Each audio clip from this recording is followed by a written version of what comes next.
ॐ भूर्भुवः स्वः तत्सवितुर्वरेण्यं भर्गो देवस्य धीमहि धियो यो नः प्रचोदयात्।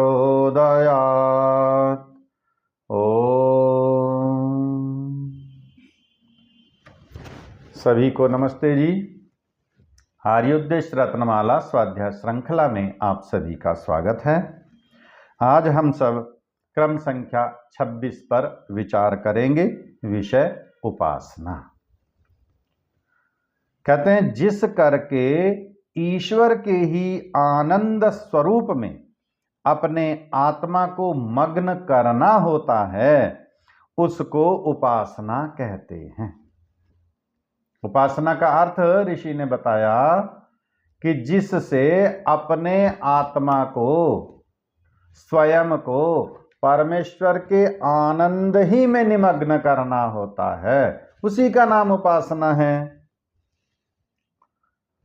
जैसे सत्यार्थ प्रकाश के स्वामंतव्य प्रकाश में ऋषि लिखते हैं, जैसे ईश्वर के गुण कर्म स्वभाव हैं, वैसे अपने करना, इसका नाम उपासना है। ईश्वर दयालु है, हम भी दयालु बने। ईश्वर न्यायकारी है, हम भी न्यायकारी बने। ईश्वर सर्वशक्तिमान है, हम सर्वशक्तिमान तो नहीं बन सकते, लेकिन हाँ कुछ तो शक्ति प्राप्त कर सकते हैं, अथाह शक्तियां प्राप्त कर सकते हैं। आत्मा का सामर्थ्य थोड़ा मोड़ा नहीं है, बहुत बड़ा सामर्थ्य है इसका भी। इसलिए वेद में चेता रहे हैं, भगवान कह रहे हैं क्लबो स्मरः, अपने सामर्थ्य का स्मरण तो कर।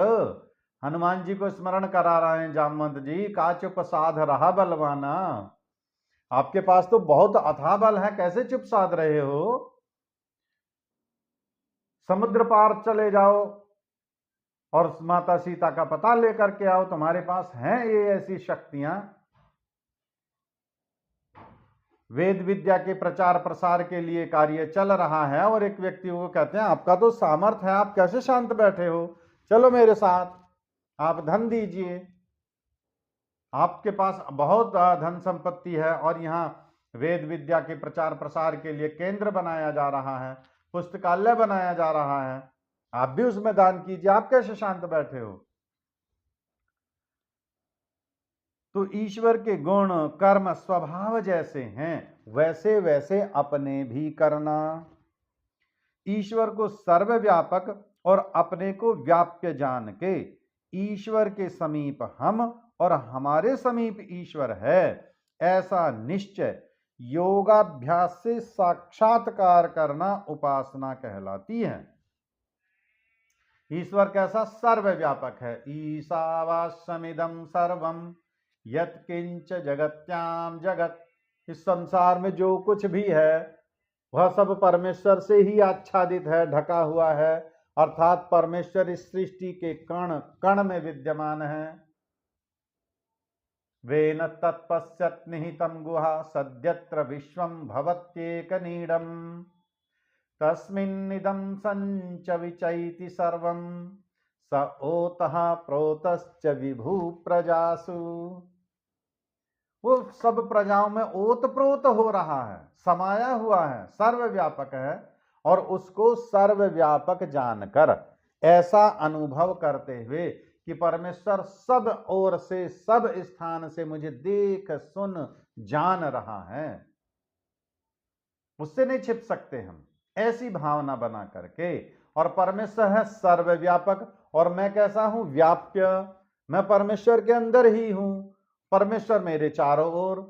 जैसे जल में डुबकी लगा ली बैठ करके, अब हमारे चारों ओर जल ही जल है, जल ही जल है, और मैं जल के बीच में बैठा हुआ हूं। ऐसा ही परमेश्वर सर्वव्यापक, हर समय हर स्थान पर हर क्षण में मैं उसी में व्याप्त हूं। ईश्वर को समीप, ईश्वर के समीप हम और हमारे समीप ईश्वर है। ईश्वर कहां है? उस ईश्वर को खोजने के लिए कोई जा रहा है वहां हज करने के लिए मक्का मदीना, कोई जा रहा है यरूशलेम, कोई जा रहा है काशी, कोई जा रहा है केदारनाथ, बद्रीनाथ, मथुरा, गंगा सागर, न जाने कहां कहां ढूंढते फिरते हैं उस परमेश्वर को। लेकिन परमेश्वर हमारे समीप है, निकट है, और हम उसके निकट। इंद्रस्य युज्यः सखा, वेद का मंत्र है कि वह परमेश्वर कैसा है। इंद्रस्य, इंद्र का, इस आत्मा का अभिन्न मित्र है, कभी एक क्षण के लिए भी अलग ही नहीं हटता, दूर ही नहीं हटता। ऐसा जान करके कि अब कुछ को ये तो शब्द जान हुआ, फिर कह रहे हैं योगाभ्यास से साक्षात्कार करना। सुना तो सबसे है, सब कहते हैं भगवान तो सब जगह है। हाँ जी, भगवान तो सब जगह है। किसने देखा? दूसरे ने प्रश्न किया, तुमने देखा है? दिखाओ मुझे भी सब जगह है। तो अपने अंदर दिखाओ। कैसे तुम कहते हो सब जगह? वेद कहता है सब जगह। ईशावास्यमिदं सर्वम, मैंने पढ़ा है। अब उस पढ़े हुए का साक्षात्कार करना कैसे? योगाभ्यास से। यम, नियम, आसन, प्राणायाम, प्रत्याहार, धारणा, ध्यान, समाधि का तक पहुंच करके तब साक्षात्कार होगा। और ये उपासना से ही संभव है, इसी का नाम उपासना है। इसका फल ज्ञान की उन्नति आदि है। क्या मिलेगा उपासना से? अरे ज्ञान की उन्नति होती जाएगी, प्रति क्षण ज्ञान बढ़ता जाएगा। जितना जितना परमेश्वर की उपासना करते रहेंगे वैसा वैसा ज्ञान निरंतर बढ़ता जाएगा। आदि और क्या होगा? मुक्ति की प्राप्ति हो जाएगी जब शुद्ध ज्ञान हो जाएगा। फिर कर्म शुद्ध हो जाएगा, फिर निस्वार्थ कर्म हो जाएगा, फिर उपासना शुद्ध हो जाएगी, और उपासना शुद्ध हो जाएगी, कर्म शुद्ध हो जाएगा, अविद्या सारी नष्ट हो जाएगी, तो फिर मुक्ति की प्राप्ति हो जाएगी। इसका नाम उपासना है। ईश्वर के सदृश अपने गुण, कर्म, स्वभाव को पवित्र करते हुए अष्टांग योग के अभ्यास से समाधि में ईश्वर जो आनंद स्वरूप है, एक विशेषण भी दे दिया साथ साथ कि ईश्वर कैसा है।